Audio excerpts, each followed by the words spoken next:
नमस्कार दोस्तों, स्वागत है आपका आज की इस वीडियो में। आज हम अगला पार्ट कंटिन्यू करने जा रहे हैं, तो चलिए शुरू करते हैं आज की क्लास। आज हम पढ़ेंगे रावल रतन सिंह के बारे में। 1302-1303 ईस्वी का इनका काल है। ये समर सिंह के पुत्र थे और रावल वंश के अंतम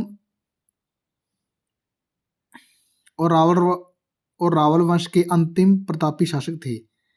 इनकी दो पत्नियां थी, एक नागमती और दूसरी पद्मिनी। और इस टॉपिक में मैं आपको एक कहानी बताऊंगा जो रावल रतन सिंह है और पद्मिनी की प्रेम कहानी मानी जाती है, जो बहुत ही फेमस है और यहाँ से बहुत क्वेश्चन बनते हैं। इनके समय चित्तौड़ का पहला साका हुआ था, और क्यों हुआ था तो चलिए शुरू करते हैं आज की वो कहानी।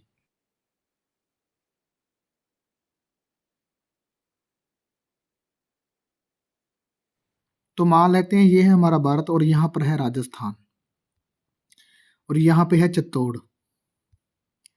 यहाँ नीचे है श्रीलंका और यहाँ पे एक सिंहल नाम का द्वीप है, ठीक है। और यहाँ का एक राजा था जिसका नाम था गंधर्व सेन। क्या नाम था उसका? गंधर्व सेन। उसकी एक पुत्री थी जिसका नाम था पद्मावती, जो कि रावल रतन सिंह की दूसरी पत्नी थी। गंधर्व सेन की जो पुत्री थी पद्मिनी, वो एक ही बहुत ही सुंदर रानी थी और उसके पास एक उसका पालतू तोता था जो बोलता था और वो सारा दिन उसकी तारीफ करता रहता था। तो एक बार क्या हुआ कि वो तोता अपनी रानी के बारे में उसकी तारीफ कर रहा था, उसके मन में प्रेम के भाव पैदा कर रहा था। वो कह रहा था कि आपको आपके जैसा ही सुंदर राजा मिलना चाहिए, मतलब उनके अंदर प्रेम भावना जगा रहा था। तो एक बार इनके पिता गंधर्व सेन ने ये बात सुन ली और उनको डर हुआ कि कहीं इस तोते की वजह से मेरी पुत्री के मन में प्रेम जाग उठे और वो किसी गलत आदमी के साथ प्रेम कर ले और मेरी पुत्री को भी खतरा हो और मेरे जो साम्राज्य है उसको भी खतरा ना पैदा हो जाए। तो इस डर से राजा ने क्या किया, इस तोते का नाम था हीरामन तोता। सॉरी, मैं आपको बताना भूल गया, उसका क्या नाम था? हीरामन तोता।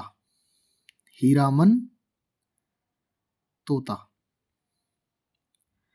तो क्या हुआ कि राजा, वो एक बहुत ही चालाक तोता था, बहुत ही चालाक था वो।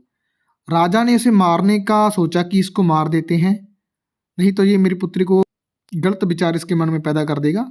तो वो कहीं मेरी पुत्री इसके बातों में आके कहीं इसके मन के अंदर प्रेम की भावना ना पैदा हो जाए, इसी डर से वो उसे मारने के लिए उसने सोचा। अगर उस और तोते को पता लग गया कि अब ये मुझे मारेंगे, तो तोता वहां से उड़कर चित्तौड़ आ गया। चित्तौड़ कहाँ पे आ गया? रावल रतन सिंह के पास।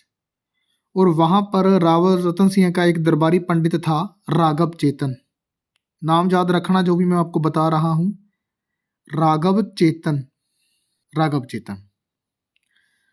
वो हीरामन तोता क्या करता है, वो देखता है रावल रतन सिंह को, उनकी बहादुरी को, उनके चरित्र को देखता है और वो वहां पर अपनी रानी पद्मिनी के बारे में उनकी तारीफ करता है, उनकी सुंदरता के बारे में उन्हें बताता है, पद्मिनी की सुंदरता के बारे में उसकी तारीफें करता रहता है। और रावल रतन सिंह को लगता है कि एक बार जाकर जरूर देखना चाहिए कि वो रानी सच में ये जो बातें ये कर रहा है, क्या सच में ऐसा है। तो क्या करता है कि रावल रतन सिंह यहाँ से इस द्वीप में चला जाता है और वहां पर जाकर रानी पद्मिनी से विवाह कर लेता है, ठीक है। तो इतनी थी कहानी इनकी। उसके बाद क्या हुआ? उसके बाद जो इसका दरबारी पंडित था राघव चेतन ने क्या किया? विश्वासघात कर दिया। इनके समकालीन जो था अलाउद्दीन खिलजी, दिल्ली का शासक जिसे एके भी कहते हैं, वो इनके समकालीन था। राघव चेतन ने क्या किया? अलाउद्दीन खिलजी को भड़का दिया और उसको कह दिया कि रानी पद्मिनी के बारे में वो भी उसे जाकर उसकी चुगलियां करने लगा कि रानी पद्मिनी इतनी सुंदर है, आप उससे शादी कर लो, वो आपके लिए ही बनी है। ऐसे बातों का जाल बुनाकर उसमें अलाउद्दीन खिलजी को फंसा लिया।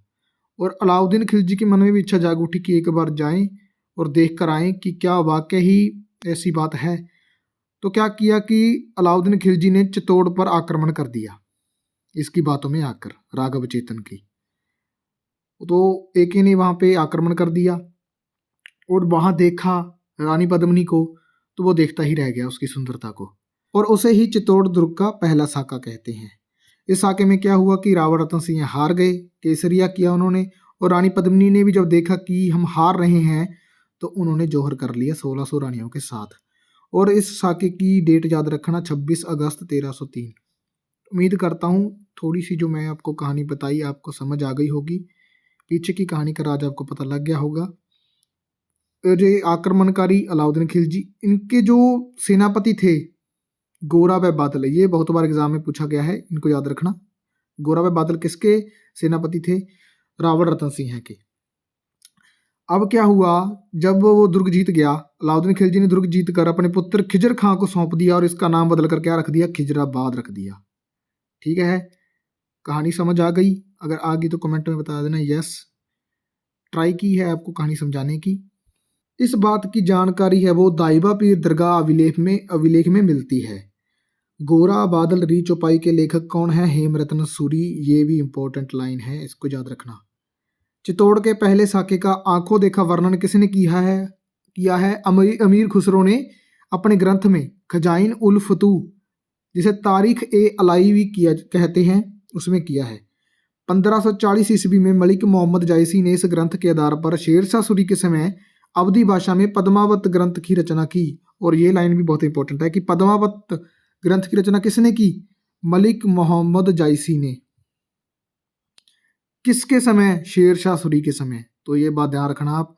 पद्मा ग्रंथ में क्या है कि शरीर चित्तौड़, मन रावल रतन सिंह है, हृदय श्रीलंका, बुद्धि पद्मिनी, राक्षस राघव चेतन जिसने विश्वासघात किया, माया अलाउद्दीन खिलजी, और गुरु हीरामन तोता जिसने पद्मिनी के बारे में उसे बताया। चित्तौड़गढ़ अलाउद्दीन खिलजी ने 8 महीने तक घेर के रखा। ठीक है, क्योंकि उसने घेरा डाल लिया था, 8 महीने तक उसको घेर के रखा, उसके बाद जाकर वहां पे आक्रमण करने में वो सफल हुआ। डॉक्टर गौरी शंकर हीराचंद ओझा इस कहानी को काल्पनिक मानते हैं और जो दशरथ शर्मा है वो इसे ऐतिहासिक मानते हैं। जौहर कुंड चित्तौड़ दुर्ग में स्थित है और जौहर मेला कब होता है? चैत्र कृष्ण एकादशी को।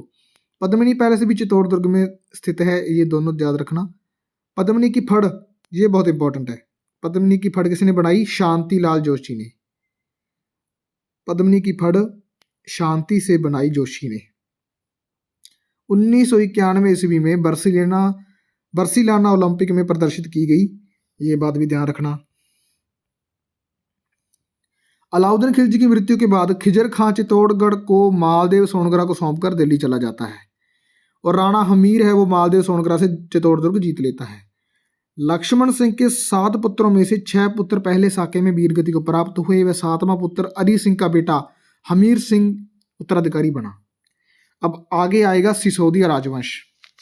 गोहिल राजवंश हमने पढ़ लिया है अच्छे से, अगला राजवंश होगा सिसोदिया राजवंश। उम्मीद करता हूँ आपको वीडियो अच्छी लगी होगी, तो वीडियो को लाइक कर देना, और अगर आपको ऐसे ही थ्योरी वाइज अच्छे से पढ़ना है तो हमारे चैनल को सब्सक्राइब कर लेना। अगर आपको MCQs प्रैक्टिस करनी है तो हमारे दूसरे चैनल को भी सब्सक्राइब कर लेना। मिलते हैं नेक्स्ट वीडियो में अगले पार्ट के साथ। Thanks for watching.